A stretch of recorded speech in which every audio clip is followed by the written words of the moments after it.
الحمد لله رب العالمين والصلاة والسلام على سيد المرسلين وعلى آله وأصحابه أجمعين. أما بعد فأعوذ بالله من الشيطان الرجيم. بسم الله الرحمن الرحيم. وما أصابكم من مصيبة فبما كسبت أيديكم ويعفو عن كثير وما أنتم بمعجزين في الأرض وما لكم من دون الله من ولي ولا نصير. صدق اللہ مولانا العظیم. اللہ تعالیٰ نے ارشاد فرمایا وما اصابکم من مصیبہ، جب بھی تمہیں کوئی مصیبت پہنچتی ہے فبما کسبت ایدیکم، وہ تمہارے ہاتھوں کی کمائی، تمہارے ہاتھوں کی کرتوتوں کا نتیجہ ہوتا ہے. وَيَعْفُو عَنْ كَثِيرٍ، بہت سارے گناہ تو ایسے ہیں جن کو اللہ معاف کر دیتے. یہاں دو تین باتیں سمجھنے کی ہیں. ایک ہوتی ہے مصیبت، ایک ہوتی ہے آزمائش اور پریشانی. ان دونوں میں زمین و آسمان کا فرق ہے. ایک ہوتی ہے مصیبت، ایک ہوتی ہے آزمائش، امتحان اللہ تعالیٰ کی طرف سے. آزمائشیں اللہ نے اس زمین پر ہر کسی پر بھیجتے، بلکہ آقا کریم صلی اللہ علیہ وسلم نے ارشاد فرمایا کہ ہم انبیاء پر سب سے زیادہ اللہ کی طرف سے آزمائشیں آتی ہیں. رسول اللہ صلی اللہ علیہ وسلم کی زندگی کا آزمائشوں والا جو پہلو ہے، یہ بھی سیرت کا ایک موضوع ہے. اللہ کے نبی کی ساری زندگی کن کن آزمائشوں سے گزری، ان کا مطالعہ کر کے بندہ حیرت میں آ جاتا ہے.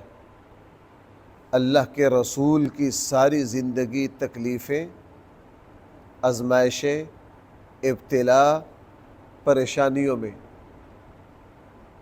اپنی جوان عزیزوں کی جدائی، اپنی جوان بیٹیوں کی زندگی میں جدائی، اپنی نرینہ اولاد کی وفات، جنگیں، اور اپنے بڑے بڑے پیارے عزیز حضرت جعفر طیار جیسوں کی شہادت. زید بن حارثہ جن کا تذکرہ کل آیا تھا، حضور کے منہ بولے بیٹے، حضور کی زندگی میں شہید ہو گئے تھے زید بن حارثہ. غزوہ موتا میں حضرت زید بن اور حضرت جعفر طیار حضرت علی کے بڑے بھائی تھے. رسول اللہ صلی اللہ علیہ وسلم کو حضرت جعفر سے اتنی محبت تھی کہ جس دن غزوہ خیبر ہوا، مسلمانوں کو خیبر کی فتح ملی، اسی دن حضرت جعفر اپنے ساتھیوں کے ساتھ حبشہ سے ہجرت کر کے مدینہ آئے. چونکہ حضرت جعفر تو ہجرت کر گئے تھے کہاں؟ حبشہ. ادھر سے خیبر فتح ہو رہا تھا اور ادھر سے حضرت جعفر طیار اپنے ساتھیوں کے ساتھ حبشہ سے ہجرت کر کے مدینہ آ رہے تھے. رسول اللہ صلی اللہ علیہ وسلم اتنے خوش ہوئے، فرمایا جعفر مجھے پتہ نہیں چل رہا کہ مجھے خیبر کے فتح ہونے کی زیادہ خوشی ہے یا تمہارے آنے کی زیادہ خوشی ہے. ایک ہی جنگ میں رسول اللہ صلی اللہ علیہ وسلم کے دو عزیز صحابہ، حضرت جعفر طیار، حضرت زید بن حارثہ، جو حضور کے پالے ہوئے بیٹوں کی طرح شہید ہو گئے. اور بڑی آزمائشیں ہیں رسول اللہ صلی اللہ علیہ وسلم کی. تو ایک ہوتی ہے آزمائش، ایک ہوتی ہے مصیبت. یہاں قرآن کریم نے فرمایا جو مصیبت ہے وہ تمہارے گناہوں کا نتیجہ ہے، آزمائش تمہارے گناہوں کا نتیجہ نہیں ہے، وہ اللہ تعالیٰ کی طرف سے تمہارا ابتلا ہے، تمہارا امتحان ہے۔ وہ جب تک سانس میں سانس ہے، تم اس زمین پر زندہ ہو، تو آزمائشوں کا سامنا بھی تمہیں کرنا پڑے گا۔ اب یہاں سوال پیدا ہوتا ہے کہ دیکھنے کے اعتبار سے تو بظاہر دونوں ایک ہی ہیں۔ بھائی دیکھنے کے اعتبار سے تو کیا ہے، آزمائش اور مصیبت ایک ہی ہے۔ پتہ کیسے چلے گا کہ یہ میرے لیے آزمائش ہے یا یہ میرے لیے مصیبت ہے؟ پتہ کیسے چلے گا؟ دیکھنے میں تو آدمی اس سے بھی دکھی ہو رہا ہے، اس سے بھی دکھی ہو رہا ہے، مصیبت سے بھی پریشان ہے اور آزمائش سے بھی پریشان ہے۔ پتہ کیسے چلے گا؟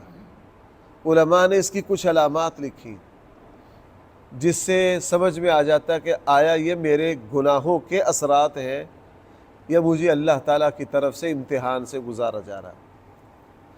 جس پریشانی میں بندہ کا اللہ کی طرف رجوع بڑھے،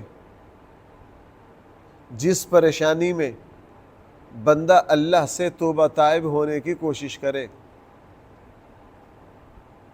جس پریشانی میں بندہ اللہ کی یاد سے غافل نہ ہو، سمجھ لیجئے کہ یہ پریشانی آزمائش ہے، ابتلا ہے، اور یہ ہمیں دنیا میں سنوارنے کے لیے آئی ہے، بہتر کرنے کے لیے آئی ہے، اللہ کے قریب کرنے کے لیے آئی ہے۔ میں نے ایک مرتبہ ایک نوجوان کو، اس کا ٹریفک حادثہ ہوا، پتہ نہیں جسم کی، یہ بہت پرانی بات ہے، 2006 کی بات ہے۔ میں مدرسہ پڑھانے جاتا تھا، وہ اکثر نوجوان نہ مجھے راستے میں ملتا تھا، بڑا فٹ، قد کاٹ، عمر ہوگی کوئی 23-24 سال۔ موٹر سائیکل کا ایک حادثہ ہوا، اتنا برا حادثہ ہوا، آپ اندازہ لگا لیجئے 8 مہینے ہسپتال میں رہا۔ ڈاکٹروں نے یوں کہہ لیجئے اس کو دوبارہ سیا، پتہ نہیں کون سی ہڈی ہے جو اس کی بچی ہو۔ 8 مہینے میں گزرتا ہوا ان کے والدین سے ظاہر افسوس کرتا تھا۔ 8 مہینے بعد وہ مجھے ویل چیئر پر ملے تو میں ان کو دیکھ کر نہ کانپ گیا۔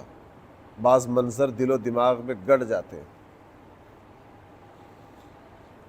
اکثر پھر ایسا ہوتا کہ میرا جو مدرسہ پڑھانے جانے کا ٹائم تھا نا، اس میں اس کو نا اس کے بھائی تھوڑی سی باہر ویل چیئر پر نا ہوا خوری کے لیے، ایک دن میں اس کے پاس بیٹھ گیا۔ اس کی کوشش ہوتی تھی مفتی صاحب کبھی میرے پاس بیٹھے نا، تو میں اس کے ساتھ باتیں کر رہا تھا۔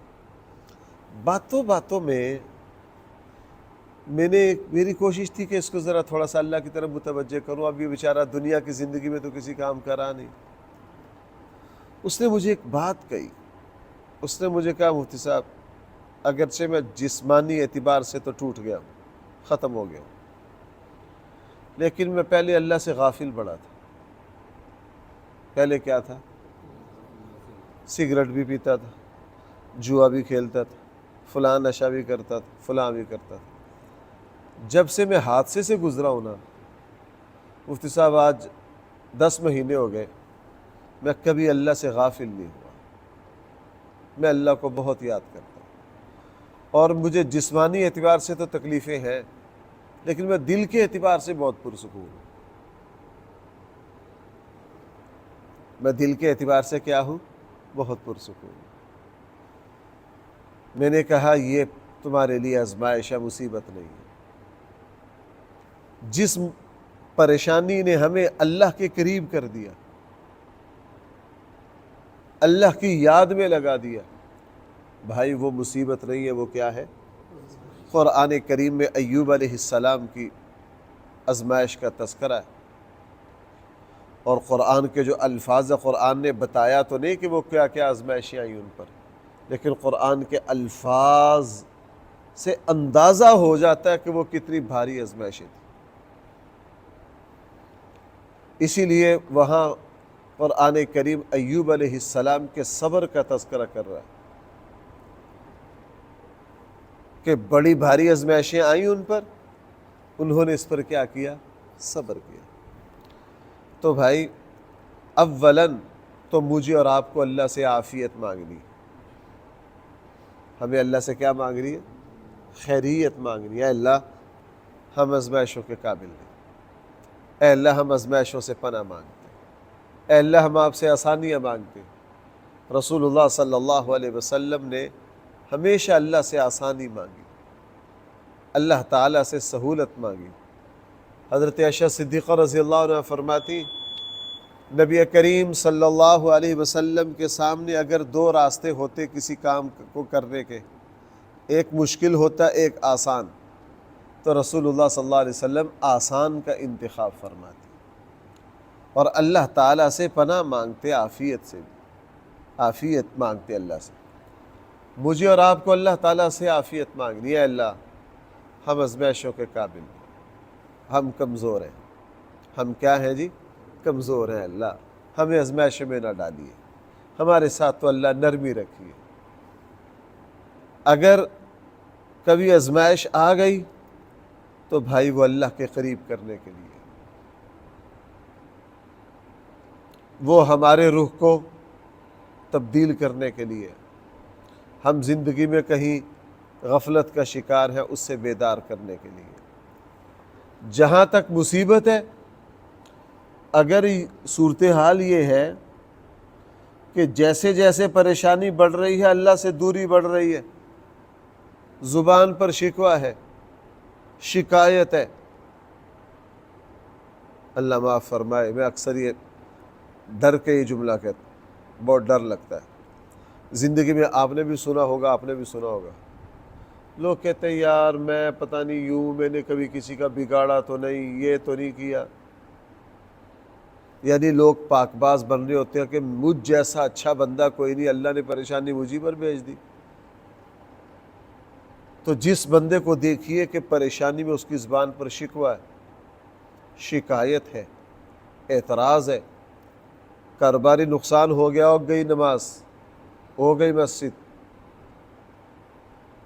میں نے ایک مرتبہ ایک صاحب کو دیکھا، اس کے بھائی میرے پاس ان کو لے کر آئے، شاید 2010-11، کافی سال پرانی بات ہے، یہ 2010-11 کی بات ہے جی۔ میرے بھائی کاروباری نقصان میں آ گئے ہیں، گھر سے نہیں نکلتے، بہرحال وہ کھینچ کھوچ کے میرے پاس لے آئے۔ اس نے میرے پاس بیٹھ کے پتہ کیا کیا؟ میں نے ان سے کہا کہ آپ نماز پڑھا کریں، فلاں کرا کریں۔ وہ کچھ اللہ نے مینوں کی دیتے ہے جڑا میں نماز پڑھا۔ میں فوراً سمجھ گیا کہ یہ آزمائش نہیں ہے، یہ اس کے لیے کیا ہے؟ مصیبت ہے، مصیبت ہے۔ یہ جو شکوہ، شکایت، توہین، بے ادبی، کفریہ کلمات، مایوسی کے کلمات، جو نیکی کر رہا تھا سب چھوڑ دی، پتہ چلا یہ گناہوں کی وجہ سے سکنجے میں کسا گیا۔ اللہ تعالی ہم سب کی حفاظت فرمائے۔ تو بھائی میں نے آزمائش اور مصیبت کی پہچان کیا ہے؟ دونوں کس لیے آتی ہیں؟ آزمائشیں اس زمین پر اچھوں پر بھی آتی ہیں، بروں پر بھی آتی ہیں، اور ہم اس قابل تو نہیں ہیں، لیکن اگر میں اور آپ تھوڑا سا غور کریں نا، ہمیں مشکلات اور آزمائشوں نے اللہ کے زیادہ قریب کیا۔ اور حدیث میں بھی یہ بات آتی ہے کہ جب کوئی بندہ تھوڑا بہتا کوئی کمزور پڑ جائے نا، اللہ تعالیٰ تھوڑے سے مشکل حالات سے گزار کر اس کو اپنی طرف متوجہ کر لیتے، اس کو اللہ تعالیٰ کیا کر لیتے؟ متوجہ کر لیتے ہیں۔ لہٰذا کرنے کا کام یہ ہے، جب کبھی مشکل حالات ہوں، بندہ اپنی معاملات، عبادات، ذکر و اذکار، دعاؤں کا کوٹہ بڑھا دے اور زیادہ اللہ کے قریب آنے کی کوشش کرے، انشاءاللہ وہ مشکل حالات ٹل جائے گی۔ اور اگر مصیبت والے اثرات ہوں تو نظر ڈالے پیچھے کہ یہ خرابی کہاں سے پیدا ہوئی ہے، اور پھر اس کی توبہ کی، تلافی کی کوشش کرے۔ توبہ کی اور تلافی کی کیا کرے؟ کوشش کرے۔ اللہ تعالیٰ اسی اصول کو اس آیت میں بیان کر رہے، فرمایا وَمَا أَصَابَكُم مِّن مُّصِیبَةٍ، جو کچھ تمہیں مصیبت پہنچتی ہے فَبِمَا كَسَبَتْ أَيْدِيكُمْ، بس وہ کمائی ہے تمہارے ہاتھوں کی۔ آگے رحمت کا جملہ ہے، وَيَعْفُو عَنْ كَثِيرٍ، وہ ہم بہت ساری تو معاف کر دیتے ہیں۔ اگر تمہارے سارے گناہوں پر مصیبتیں بھیجنے لگے نا تو تمہیں سانس لینے کا موقع نہ ملے۔ بھائی غور کر رہے ہیں؟ اگر ہم تمہاری ساری کرتوتوں پر مصیبتیں بھیجنا شروع کریں تو تمہیں سانس لینے کا موقع۔ وَيَعْفُو عَنْ كَثِيرٍ، اور بہت زیادہ تو وہ ہیں جو ہم کہتے ہیں چلو یار معاف کرو، ہم نظر انداز کر دیتے، لیکن ہم تو اپنے اللہ سے یہ کہ اللہ کثیر نہیں، ہمیں تو ساری ہی معاف چاہیے، ہم ماڑے ہیں، ہمیں تو اللہ ساری کیا چاہیے، ہمیں تو باقی اگر اللہ کی طرف سے مصیبت آئے، اللہ تمہیں پکڑنا چاہے، وَمَا أَنْتُمْ بِمُعْجِزِينَ فِي الْأَرْضِ، تو تم اللہ تعالیٰ کو زمین میں عاجز نہیں کر سکتے۔ ایسا نہیں کہ تم ملک چھوڑ کے بھاگ جاؤ، ایسا نہیں کہ تم طاقتور و قابو میں نہ ہو، نہ، اللہ کی پکڑ کی اتنی شکلیں ہیں، الامان، الحفیظ، العیاذ باللہ، ہم اللہ کی پناہ میں آتے، اللہ کی پناہ میں آتے۔ وہ اللہ جب پکڑنے پر آئے، سورہ حشر میں فرمایا ما ظننتم ان یخرجوا وظنوا انہم مانعتہم حصونہم من اللہ، اللہ جب پکڑ پر آتے تو اللہ ایسی راہوں سے پکڑ لیتے ہیں تمہارا گمان بھی نہیں ہو سکتا کہ میں پرسوں ایک جگہ بیٹھا ہوا تھا، ایک جملہ لکھا ہوا تھا، مجھے وہ پورا شعر کے زبان میں تو یاد نہیں رہا، اس کا مطلب اور یہ مفہوم بنتا تھا کہ ہم وہاں پکڑے گئے جہاں ہمارا قصور نہیں تھا۔ میں نے کہا یہ جملہ غلط ہے بھائی، اس کو یاد رکھنا۔ بعض دفعہ بندے کو یوں لگتا ہے کہ یار میں تے تکے نال ہی قابو آ گیا، میرا قصور نہیں تھا۔ قصور ہوتا ہے، پیچھے لگا ہوتا ہے قصور، کہیں ظلم کیا ہے، کہیں زیادتی کی ہے، جہاں ظلم کیا تھا وہاں سے نکل کر سمجھا ہمیں کوئی پکڑنے والا نہیں، پھر ایسی جگہ کسی مصیبت میں مبتلا ہو گئے جہاں قصور نہیں تھا، وہ پچھلے گناہوں کے اثرات تھے۔ بھائی وہ کیا تھے؟ پچھلے گناہوں کے اثرات تھے۔ ہمارے بچپن میں زبانہ طالب علمی میں ہمارے گاؤں میں ایک وقوع ہوا اس طرح کا،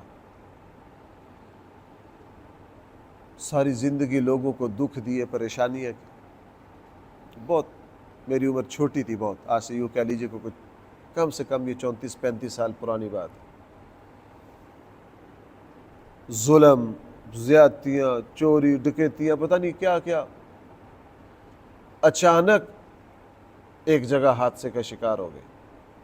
میں نے اس وقت اپنے بڑوں سے یہ بات سنی کہ دیکھو اس نے ساری زندگی لوگوں پر ظلم کیے، زیادتیاں کی، آج بظاہر بے وجہ مارا گیا، بظاہر وہ بے وجہ نہیں تھی، وہ جو زندگی کے ظلم تھے وہ کیا لگے ہوئے تھے؟ وہ پیچھے لگے ہوئے تھے۔ آپ ہمارے حکمرانوں میں دیکھ لیں، ان پر جو مصیبتیں آتی ہیں بظاہر کوئی سبب ایسا نہیں ہے، پیچھے پتہ نہیں کیا کیا داستانیں ہوتی ہیں ظلم کی، پھر اللہ جب پکڑتے ہیں کسی چھوٹی سی چیز میں الجھا دیتے ہیں، کسی چھوٹی سی چیز میں۔ فرمایا وما انتم بمعجزین فی الارض، تم اللہ تعالیٰ کو زمین میں عاجز کرنے والے، وما لکم من دون اللہ، اور تم نہیں ہے تمہارے لیے اللہ کے مقابلے میں من ولی، کوئی مددگار، ولا نصیر، اور نہ تمہیں کوئی طاقت دینے والا، نہ کوئی اللہ کی پکڑ کے مقابلے پر پھر تمہیں کوئی بچا نہیں سکتا۔ اللہ تعالیٰ مجھے اور آپ کو مصیبتوں سے بچائے، ازمائشوں سے حفاظت کرے، مصیبتوں سے بچائے، ازمائشوں سے اللہ کیا کرے؟ اے میرے اللہ ہمارے گناہوں کے اثرات شروع ہوں، اے اللہ اس سے پہلے پہلے ہمیں توبہ کی توفیق دے۔ ہم پر ہمارے گناہوں کی وجہ سے حالات ٹائٹ ہو، اے اللہ اس سے پہلے پہلے ہمیں توبہ کی کیا دے دے؟ توفیق دے دے، ہمارے گناہ کو معاف کر دے۔ الحمدللہ رب العالمین والصلاة والسلام على سید الانبیاء والمرسلین وعلى آلہ واصحابہ اجمعین۔ ربنا آتنا في الدنيا حسنة وفي الآخرة حسنة وقنا عذاب النار۔ ربنا ظلمنا أنفسنا وإن لم تغفر لنا وترحمنا لنكونن من الخاسرين۔